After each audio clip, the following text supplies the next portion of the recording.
चलिए विद्यार्थी, आज हम लोग एक छोटा टॉपिक, मजेदार टॉपिक, सरल टॉपिक, यानी ऐसे समझे तो ये एकदम हल्का टॉपिक आपके पास मैं लेकर के आया हूं।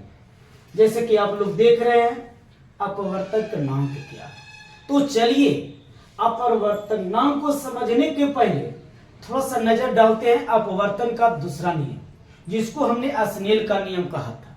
उसी से संबंधित इसका परिभाषा मिलने वाला है, तब हम समझेंगे ये कितने प्रकार का होते हैं, फिर समझेंगे इसकी प्रकार की परिभाषा।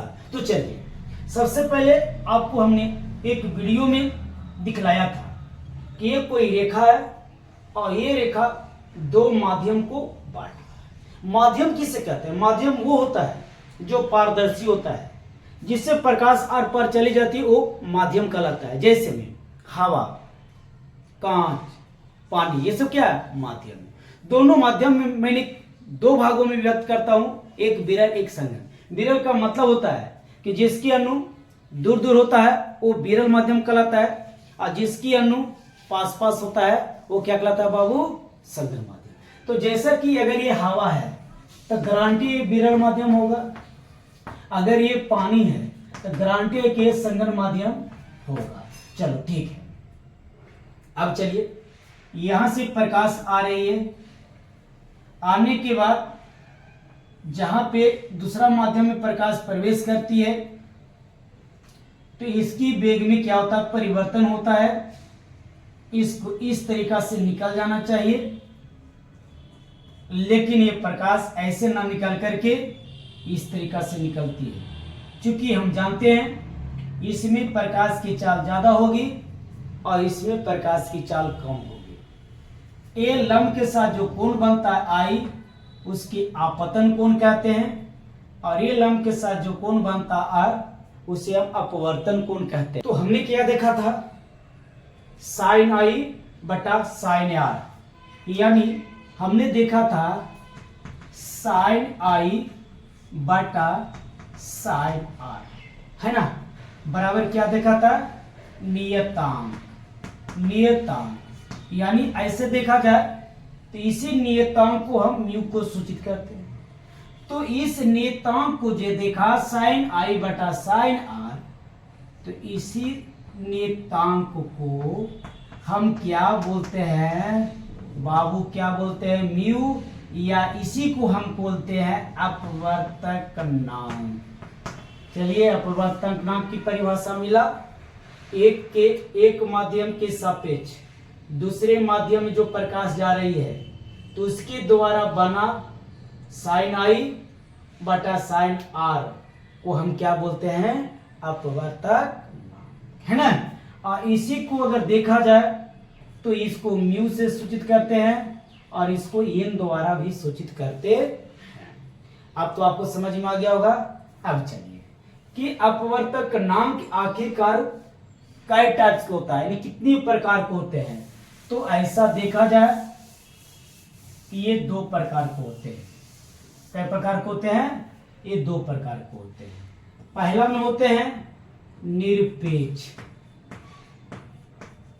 निरपेक्ष अपवर्तनांक। अब जरा इसकी परिभाषा देखिए, सरल है, समझ में आ जाएगा। यानी मोटा मोटी मैंने समझाया क्या कि स्नेल का जो दूसरा नियम था, उसकी जो नियतांक होती है वही नियतांक के बराबर क्या होता है? अपवर्तनांक होता है। तो इसमें देखिए निरपेक्ष अपवर्तनांक क्या है? तो कहता है वायु या निर्वात।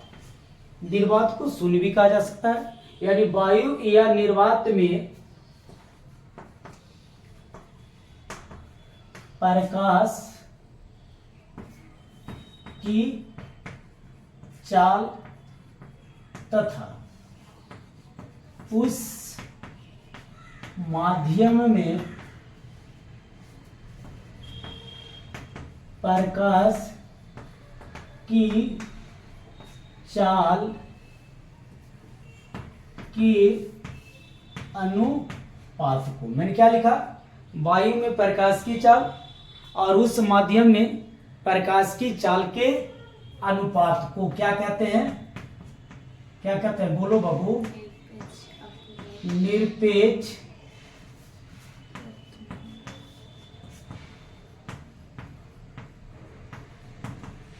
निरपेक्ष अपवर्तक नाम के कहते हैं। अगर देखा जाए तो इसे एन द्वारा सूचित किया जाता है, या इसे म्यू कह सकते हैं। जैसा कि अभी मैंने बताया था, तो मैं लिख सकता हूं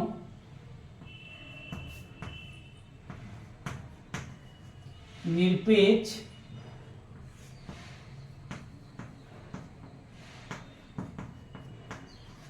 अपवर्तनांक बराबर हो सकता है वायु में प्रकाश की चाल, बोलो बाबू, उस माध्यम और उस माध्यम में प्रकाश की चाल, उस माध्यम में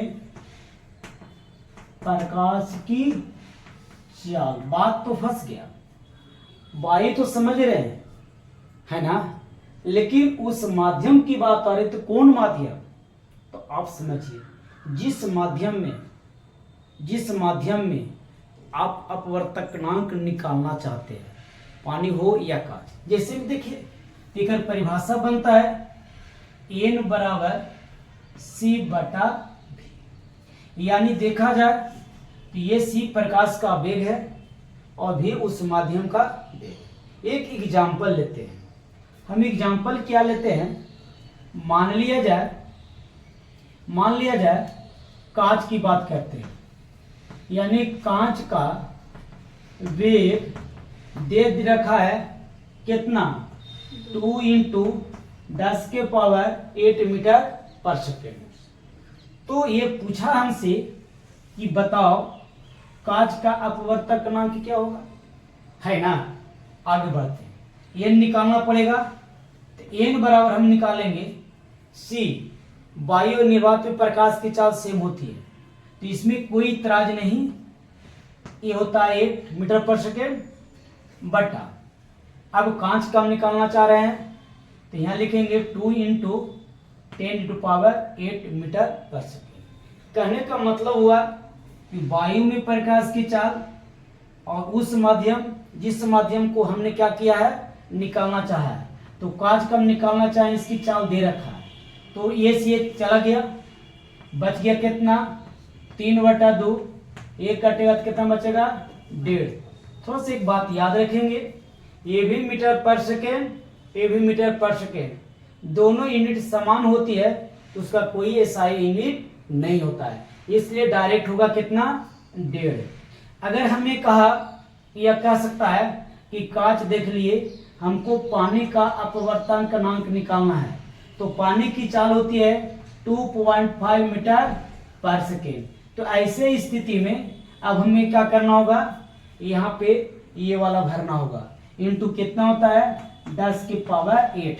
अब यहाँ डालेंगे, ये जो कि तो रहेगा, तो ऐसे स्थिति में उसकी वैल्यू मिल जाएगी। बोलिए, समझ में आ रहा है? आगे चलते हैं, मैं इसको थोड़ा सा रब करता हूं। दूसरा पॉइंट जा रहा है आपको सापेक्ष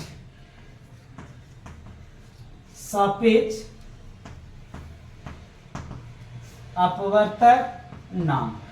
चलिए एक मोटा मोटी समझिए, कहता है हवा, यहां में लिखा है वायु या निर्वात में प्रकाश की चाल, नहीं हवा या निर्वात, यहां पे देखिए तो लिख दूं, यहां पर ऐसे लिखा अच्छा लगेगा, वायु या निर्वात के अतिरिक्त, मतलब इसके अलावा एक माध्यम, दिखाई दे रहा बाबू, में प्रकाश की चाल एवं दूसरे माध्यम में प्रकाश की चाल के अनुपात को क्या कहते हैं? सापेक्ष अपवर्तनांक कहते हैं। कहने का मतलब हुआ, थोड़ा सा यहाँ पे देखेंगे, बस थोड़ा सा तत्व मिटाता हूं मैं। अगर इसको हम देखा जाए सापेक्ष अपवर्तनांक,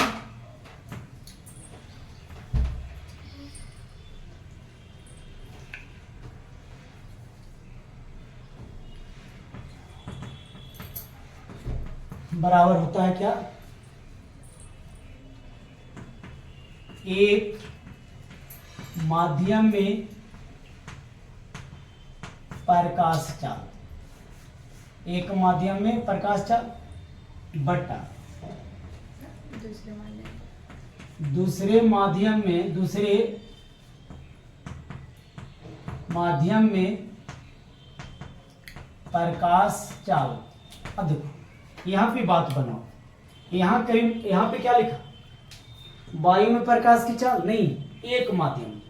जैसे मान लिया जाए पानी होगा तो नीचे क्या होगा? कांच होगा, या ये कांच होगा तो नीचे क्या होगा? तो एक माध्यम से दूसरे माध्यम में जब प्रकाश की चाल होती है ना, तो इसकी अनुपात को हम लोग क्या बोलते हैं? क्या बोलते हैं बाबू, बोलो? सापेक्ष अपवर्तनांक। तो हमने क्या बोला? स्नेल का दूसरा नियम जो नियतांक लिया, और उससे जो साइन आई बटा साइन आर का जो वैल्यू मिलेगा, जितना कोण बनाकर आएगा दोनों का कोण से डिवाइड करेंगे तो उससे हमको क्या मिलेगा? अपवर्तनांक मिलेगी। फिर मैंने क्या देखा? निरपेक्ष अपवर्तनांक। इसमें हमने देखा क्या कि किसी माध्यम में नहीं बल्कि वायु में प्रकाश की चाल और उस माध्यम में प्रकाश की चाल के अनुपात को मैंने देखा, और अभी जस्ट इसको देखा। तो आज मैं अपना वीडियो यहीं तक रोकता हूं, अगला वीडियो में फिर मुलाकात होगा, तब तक के लिए थैंक यू।